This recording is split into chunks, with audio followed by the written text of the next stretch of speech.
Hi, I'm Patrick Markfort from the weblog Articulate Nerd. And I'm Dave Ferraro. And this week we're going to talk about Jonathan Hickman. We're going to be focusing mostly on his new creative work that he just launched, The Red Wing. Then we'll be talking a little bit about his other series like the FF that, of course, everybody's reading right now. If you want to talk about Red Wing a little bit.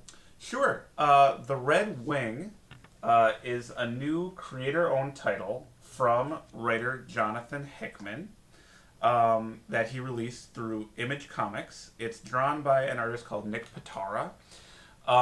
It is essentially a science fiction comic book about time travel. And initially, I was looking forward to reading this. I've been a fan of Hickman's Fantastic Four FF work, as I'm sure a lot of people are, so I thought I'd give this new series a try. I went in very aware and a little bit nervous because it's time travel, so I thought that could potentially get really confusing. And I suspect it may. I think this is only set to run 4 issues, so it's going to be a rather short book. But within this first issue, at least, I found it rather straightforward. The story is basically there are this group of pilots, essentially, soldiers, who are fighting some kind of a war against some kind of an unnamed enemy across time. So the opening sequence literally starts out with these ships, these fighter jets, these time ships, whatever, literally chasing each other across eras. They'll jump forward or backward in time every few moments and kind of chase each other across the time stream. So some kind of a war is going on, and apparently has been going on for a long time. No pun intended. Well, yeah, and who knows what that really means with time travel, but for the purposes of this first issue, the main character is the son of a previous generation's pilot, who, in the opening sequence, he becomes essentially lost in time. When these pilots fight each other and suit up and go into their ships and travel across the time stream, they're protected in the force fields that the ships have. But when the ships are destroyed, the force fields are destroyed, and supposedly what happens is that the passengers, I think they age very quickly, and essentially they're kind of wiped out if they're in the midst of time travel when their shield ship is destroyed. That happens to this main character's father. And then we flash forward to the present, future, whatever, where the son and his friend are now being initiated as pilots into this program. And the son, I think, probably has the conviction that he may be able to somehow find his dad. It seems like that. Even though even the possibility of his father still being alive is really only a theory. No one has ever actually been recovered from this kind of an accident, but they do provide all of their pilots with some kind of temporal beacon. So there's some theoretical hope that someone could potentially be found and recovered from the time stream after this kind of a disaster, which has happened to the character's father at the beginning. So, of course, despite the overwhelming odds, the son, the main character of this book, holds out hope that he now, as a pilot, as a time soldier, whatever they call themselves, is going to be able to find his father. And indeed, of course, at the end of the book, we flash to the father, who basically finds himself alive and well, but in the distant past looked like kind of probably the time. Well, I'm spoiling the end. It's okay. So, yeah. Well, okay, I won't say anymore. You should not have viewed this podcast before having read the issue. I'll put a spoiler alert up top there. So anyway, the kid wants to find his dad.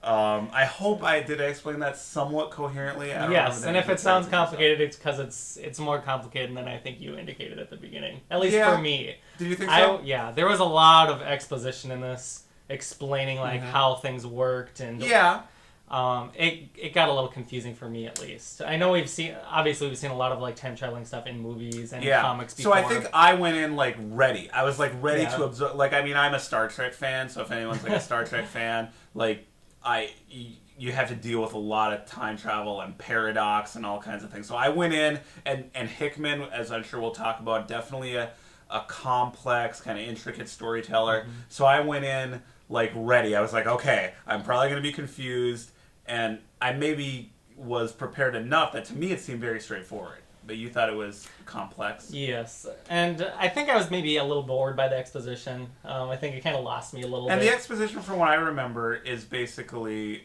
explaining how the time travel works. Yep, and then how the ships work, Yeah. what kind of ships they have. Yeah, which is etc. necessary for a first issue. Yep. And like one is even in like a classroom setting.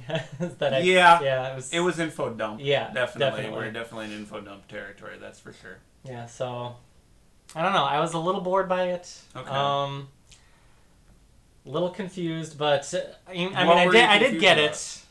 Did my brilliant summary clear things up for you? No, I just had to kind of like stop and kind of like reread things a little bit to Yeah. really understand what was going on. It was just a little more complicated than I'd assumed a book like this would be going in. So I thought it was fairly straightforward. Dave thought it was complicated. I mean, it is. I thought, given that it's a science fiction book about time travel, I thought it was straightforward in that context. Okay. I mean, it wasn't like, the Incredible Hulk or something. I mean, it wasn't like, I expected a certain level of complexity and sophistication going in. Yeah. So I think for what it was at this point, it was fairly straightforward. I do suspect in the next several issues it will become a little bit more twisty, turny. Yeah, I mean, they talked a lot about like how to destroy your enemies, and you destroy your enemies by going back and convincing them that what they're doing is wrong, like inherently, and you know what I mean. There was a lot of that. So I was like trying to figure out what was going on with completely. Like. So are people being brainwashed right now, or what? There's a lot of like what they bring you up to speed as far as basically how this war is fought and how these jets and things work. You don't really know yet who's fighting this war. All we know is there is a war. Exactly. Yeah. What the objective is, how long it's been going on. Again, if that really makes any sense in a book about time travel.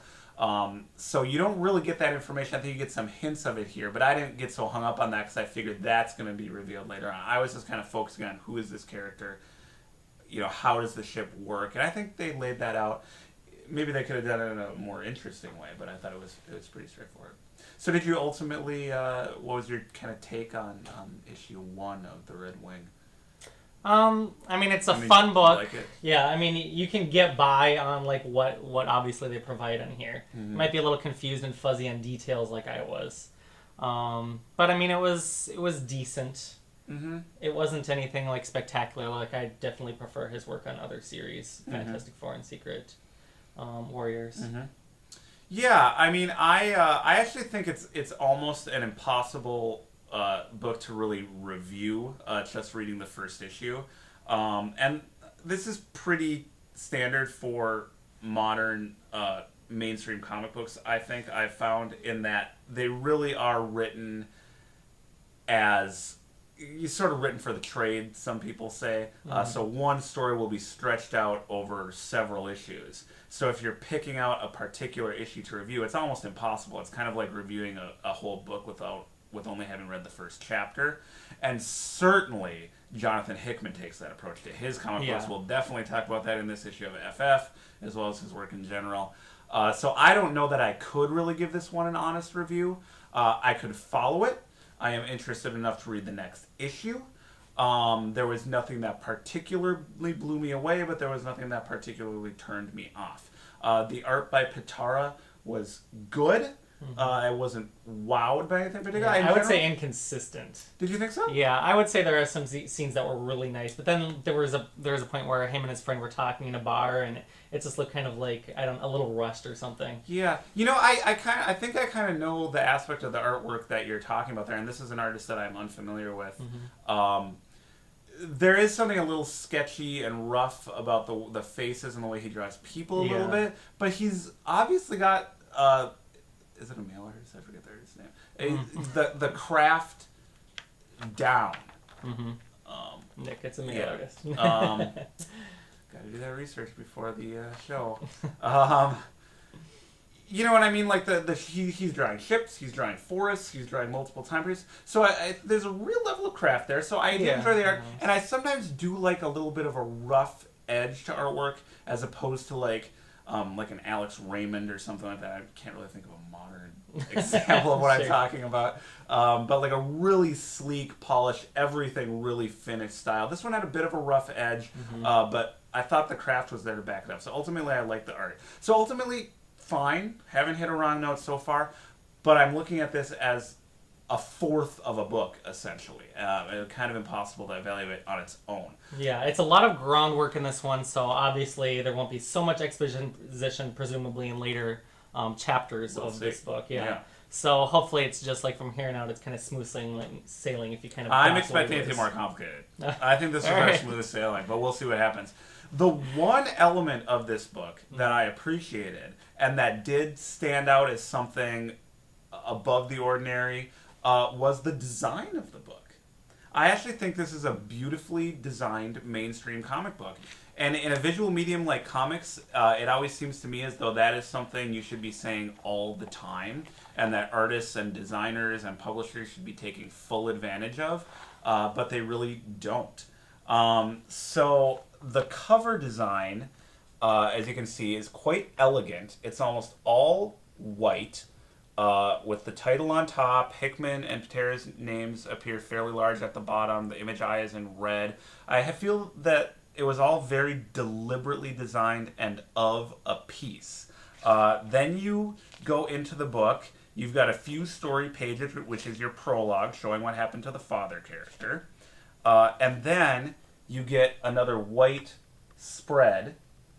And finally the title, again over another spread, again with the credits of the creative team. Doesn't sound like much, but when you read it amongst a stack of mainstream, and I'm talking Marvel and DC superhero comic books, nice design work stands out, because I don't think, certainly Marvel does not, and even DC do as much as they can to really highlight the visual aspect of comics and the design. I can really get into book design. So I read a lot of alternative comics. I mean, obviously, like Chris Ware would be an extreme example of somebody who really takes the aesthetic of the entire package into account. So it's nice to see mainstream genre comic book artists putting some thought into that. And it's something that could only really probably happen on a creator-owned book. You know, I feel like Hickman made this cover exactly how he wanted it to look. There didn't have to be a little logo for Fear itself or anything like that. You know what I mean? It was completely... Everything about the book kind of worked towards the story, even the design of the cover and stuff. So I feel like I talked about the design just as much as I talked about the story. But there was one element that really kind of popped out, and which I appreciate. All right. Yeah, it was kind of cinematic. Like, you know, we had that first, you know, beginning with the father, then it went into the title sequence, kind of like in a movie, and then it went on with the story. Mm-hmm. So, good first step, and we'll see what happens with the Red Wing. But I'll be reading the second issue. All right. I may, depending on what you say. I'll let you know.